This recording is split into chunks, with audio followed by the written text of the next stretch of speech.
Wat wil jeder Mensch op de wereld? Dat is een diepe vraag wat ik mij laatst vragen deed.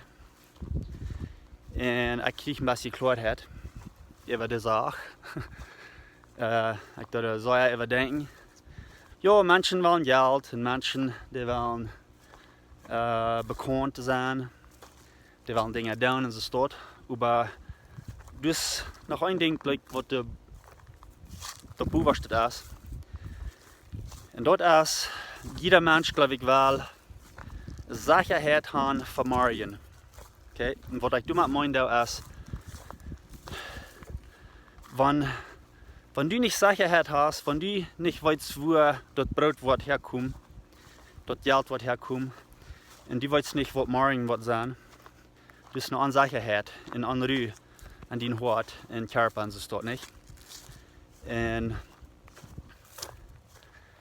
ja, Jesus sagt, einer soll nicht am Morgen düren, nicht? Aber überall, wie weit die Feindschaft so viel macht in dieser Welt. Und maar ich da wird Geld stehlen down und Menschen durchschreiten. Ich glaube überall, die Menschen, die wollen dort dalstet, die düren dort dalstet über morgen. Und die wollen die Sicherheit für ihre Familie und für sich selbst, dass sie nicht brauchen, duren.